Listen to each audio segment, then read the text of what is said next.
O deserto de Taklamakan, no oeste da China, é um dos lugares mais hostis da Terra. No verão, as temperaturas passam de 50 graus Celsius e no inverno, as noites podem ficar abaixo de menos 20 graus Celsius. Fortes ventos varrem o deserto e empurram enormes ondas de areia pelo chão. Algumas dunas chegam a mais de 300 metros de altura. Agora, imagine tentar construir uma ferrovia nesse ambiente. Trilhos de trem exigem estabilidade. Trens em alta velocidade não podem circular em solo instável. Até uma pequena quantidade de areia nos trilhos pode causar sérios problemas de segurança. No deserto, onde o solo está sempre em movimento, esse desafio aumenta ainda mais. Ainda assim, hoje, trens cruzam as bordas desse deserto todos os dias. A pergunta é simples: como a China construiu e protegeu ferrovias em um lugar onde a areia nunca para de se mover? E ainda mais interessante, como esse projeto se transformou em um anel ferroviário de 2.700 quilômetros ao redor de todo o deserto de Taklamakan. Xinjiang é a maior região da China, cobrindo aproximadamente 1,6 milhão de quilômetros quadrados. Isso equivale ao tamanho do Irã ou mais de 4 vezes a Alemanha. Muito desse território está longe dos centros econômicos do leste da China. No coração de Xinjiang está a Bacia do Tarim, uma enorme depressão geográfica cercada por montanhas. No centro dessa bacia está o deserto de Taklamakan, um dos maiores desertos de areia móvel do mundo. Ele cobre cerca de 330 mil quilômetros quadrados. As cidades em Xinjiang não estão no centro do deserto, mas formam um anel ao redor dele.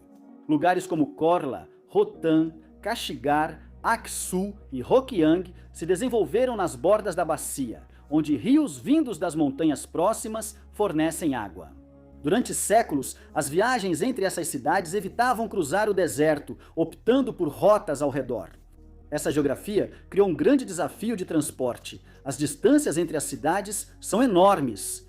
Por exemplo, viajar de Kashigar até Rotan por estrada cobre centenas de quilômetros ao longo da borda do deserto. O transporte de mercadorias na região frequentemente envolvia longas viagens de caminhão por áreas remotas, já que a infraestrutura ferroviária em Xinjiang era limitada por muito tempo. A maioria das ferrovias ligava o norte da região ao restante da China, enquanto a borda sul da Bacia do Tarim tinha bem menos conexões.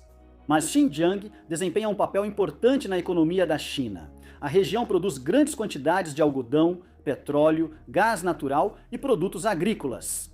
Transportar esses produtos de forma eficiente requer corredores confiáveis. Há ainda uma razão estratégica maior para Xinjiang estar no extremo oeste da China. Daqui, linhas ferroviárias ligam a Ásia Central e depois a Europa. Trens de carga da China para a Europa costumam passar por essa região. Devido a isso, a China expandiu sua malha ferroviária em Xinjiang, visando mais do que construir algumas linhas isoladas. O plano buscava criar uma rede ferroviária ao redor da bacia do Tarim, conectando cidades na borda do deserto ao sistema ferroviário nacional. A primeira grande tentativa da China de expandir o transporte ferroviário pelo sul de Xinjiang começou no final do século XX. Um dos projetos iniciais mais importantes foi a Ferrovia do Sul de Xinjiang, também conhecida como Ferrovia Nanjiang. Essa ferrovia conecta Turpin, no leste de Xinjiang, a Kashi, no extremo oeste. Percorrendo a borda norte da Bacia do Tarim, toda a rota se estende por cerca de 1.400 quilômetros e foi concluída em etapas durante a década de 1990. Na época, essa ferrovia representou um grande avanço para a região.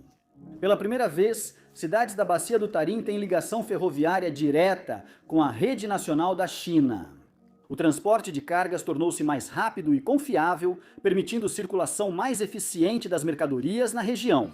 No entanto, ainda restava uma grande lacuna ao longo da borda sul do deserto de Taklamakan.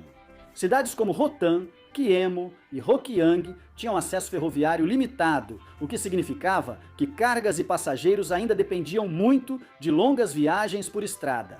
A China decidiu fechar essa lacuna com uma nova ferrovia. O projeto ficou conhecido como Ferrovia Rotan-Hokiang. Essa linha se estende por cerca de 825 quilômetros ao longo da borda sul do deserto de Taklamakan. A construção começou em 2018 e a ferrovia foi inaugurada em 2022.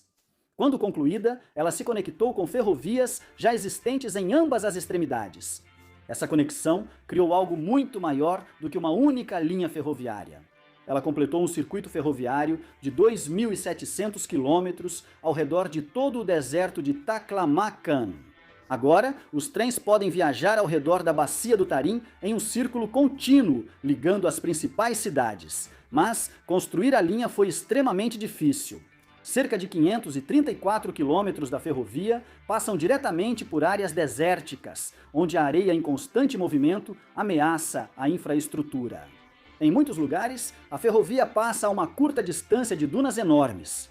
Nos primeiros levantamentos, engenheiros identificaram trechos onde a areia poderia enterrar estruturas rapidamente sem proteção. Então, o projeto exigiu algo além de apenas trilhos e dormentes. Os engenheiros tiveram que construir todo um sistema de controle de areia ao longo da ferrovia. As medidas de controle do deserto abrangem mais de 50 milhões de metros quadrados ao longo da rota, superando o tamanho de muitas cidades. Mas a questão principal permanece: como os engenheiros evitam que um deserto em movimento enterre uma ferrovia? A resposta envolve técnicas de engenharia integradas para controlar a areia antes que chegue aos trilhos. Evitar que uma ferrovia seja soterrada pela areia requer mais do que limpar os trilhos. Após a tempestade, engenheiros tiveram que controlar o movimento da areia no deserto. Isso significou construir um longo sistema de barreiras e estabilizadores ao longo do corredor ferroviário. Uma das técnicas mais utilizadas é chamada de tabuleiro de palha. Os trabalhadores da rede colocam palha em padrões quadrados diretamente sobre a areia. Cada quadrado geralmente mede cerca de 1 metro por 1 metro. À primeira vista, o padrão parece simples, mas serve a um propósito importante. O vento diminui quando chega a essas grades.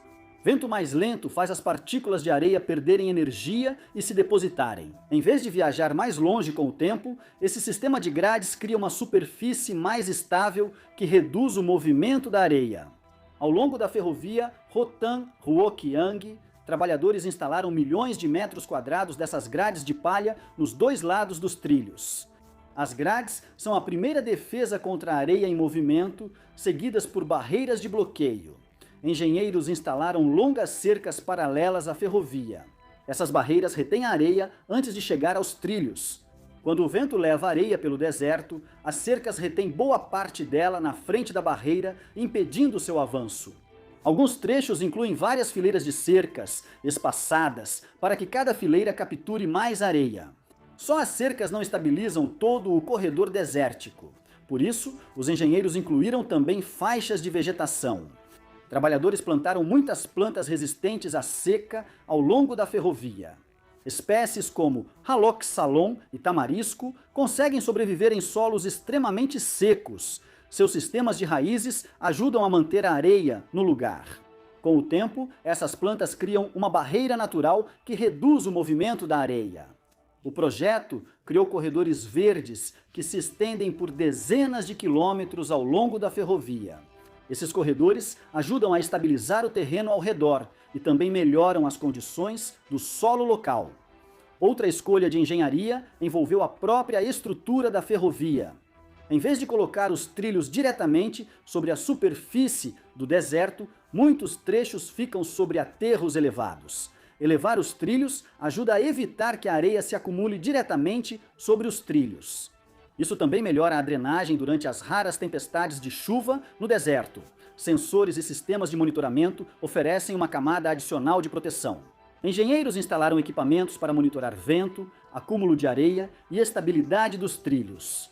Se a areia começar a se acumular perto da ferrovia, as equipes de manutenção podem agir rapidamente antes que o problema piore. Essas soluções atuam juntas.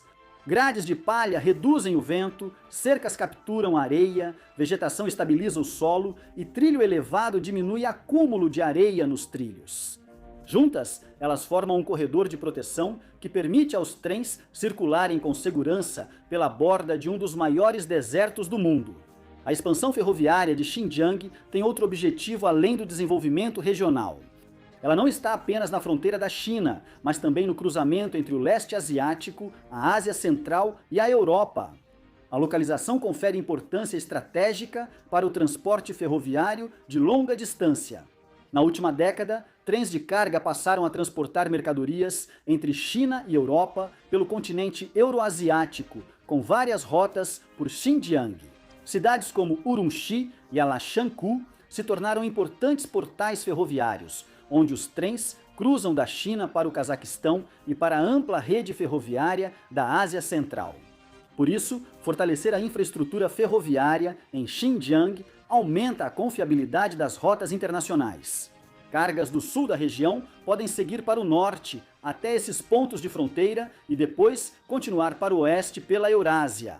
Analistas destacam que o transporte ferroviário de longa distância ainda possui limitações e custos de frete superiores ao marítimo. Para muitos tipos de carga, os navios conseguem transportar volumes muito maiores através dos oceanos. Por causa disso, as rotas marítimas ainda são responsáveis pela maior parte do comércio global.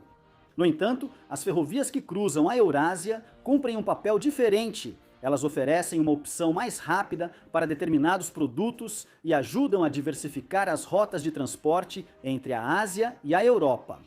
Para a China, reforçar a infraestrutura ferroviária em Xinjiang apoia essas conexões terrestres. Mas mesmo sem o aspecto do comércio internacional, a rede ferroviária ao redor do deserto de Taklamakan se destaca por outro motivo: o próprio desafio de engenharia. Raros grandes sistemas ferroviários existem em áreas dominadas por dunas de areia enormes e móveis. Isso levanta uma última questão: o que torna esse sistema ferroviário no deserto diferente de outros projetos pelo mundo? Diversos países mantêm ferrovias em regiões desérticas. Os Estados Unidos operam trens de carga por partes do deserto de Mojave, e a Austrália opera longas linhas de carga pelo Outback. Mas o deserto de Taklamakan apresenta um nível diferente de desafio. É um dos maiores desertos de areia móvel da Terra. Dunas enormes se movem constantemente pela paisagem sob a influência de ventos fortes. A maioria das ferrovias em áreas desérticas cruza terrenos rochosos ou solo estável. O Taklamakan contém grandes áreas onde a própria superfície se move com o tempo. Isso fez com que os engenheiros incluíssem a estabilização do deserto no projeto ferroviário. Poucos projetos de infraestrutura combinam esse nível de engenharia ambiental com uma rede de transporte tão grande. O resultado parecia quase impossível até pouco tempo atrás. Trens de carga e passageiros circulam diariamente pela borda de um dos desertos mais extremos do planeta. Mas isso também levanta questões interessantes. Seria possível construir sistemas ferroviários semelhantes em outros grandes desertos, como o Saara ou regiões do Oriente Médio? Com a expansão das rotas ferroviárias entre Ásia e Europa, qual será a importância de regiões como Xinjiang no comércio global? Compartilhe sua opinião nos comentários.